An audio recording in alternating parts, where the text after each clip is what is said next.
Our objective in the world is peace. Our country has joined with others in the task of achieving peace. We know now that this is not an easy task or a short one, but we are determined to see it through.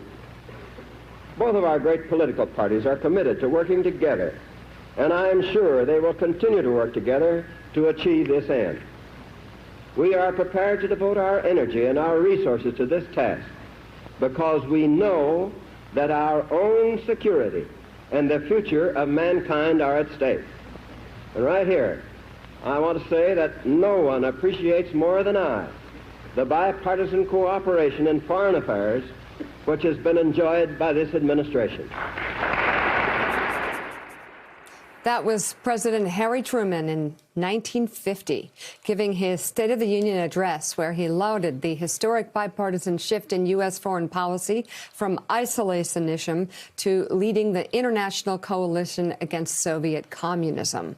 Truman often held up American democracy as an example to the world, something that Joe writes about in his new book, Saving Freedom: Truman, Cold War, and the Fight for Western Civilization. It's officially out tomorrow, but we're talking about it all this week. And with us now to continue our great discussions, we have Professor of History at Tulane University, Walter Isaacson, former U.S. Senator Claire McCaskill, who is such a Truman fan, and the AP's Jonathan Lemire is still with us as well. And Joe, I posted the book on my Instagram and a picture with the dog, and then the dog ate it. But anyhow, the book ties into what we've been discussing this morning, that true bipartisanship also includes calling out radicals abroad and at home, does it not?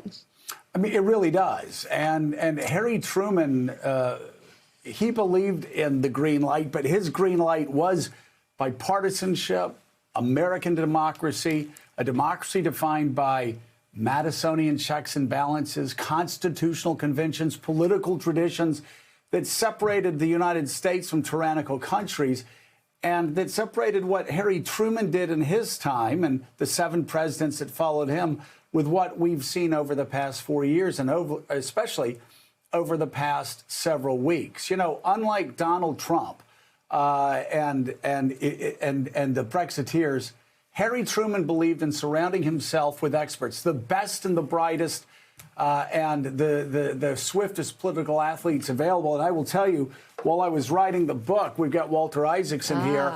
I went back to a book that Walter wrote, I think it was in 1986, along with Evan Thomas, talking about the wise men, and talked about how these friends created the world that we live in, created the American century, created the post-war success that we enjoyed. We had, but Truman had with him General George Marshall. He was the man who organized America's victory over Hitler in World War II.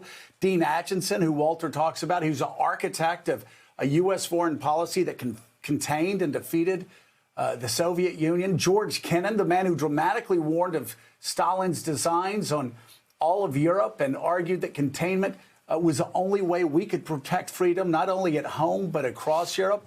Averell Harriman, the ambassador who understood firsthand, better than anybody else, the evils of Stalinism and the need for America to stand up against its former allies' aggression. And Walter, I want to talk to you about Averell Harriman and talk about the great contrast between who Harry Truman surrounded himself with and, unfortunately, I'll just say it, the idiots, cranks, and former golf caddies that Donald Trump surrounded himself with. Truman had Harriman as an ambassador in the Soviet Union, an American who spoke, as you wrote about, to Stalin more than any other American, and a guy who first went to Russia when the Tsar was still there. Nicholas II was still there.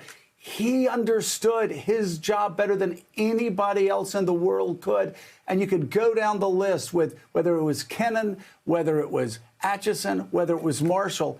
Harry Truman knew to accomplish what he needed to accomplish. And Joe Biden, I think, knows this, too. You have to surround yourself with the very experts that Donald Trump and the Brexiteers had such contempt for over the past 4 years. And as you point out in the book, it's so important that politics stops at the water's edge, that you rise above partisanship. When Evan Thomas and I wrote The Wise Men, there were 6 of them, and you named them also John McCloy, Robert Lovett. There were 3 Democrats and 3 Republicans as part of that group. And when they were doing the Marshall Plan, Bob Lovett was the one who had to go into Truman and say, we want to call it the Marshall Plan because he's so respected.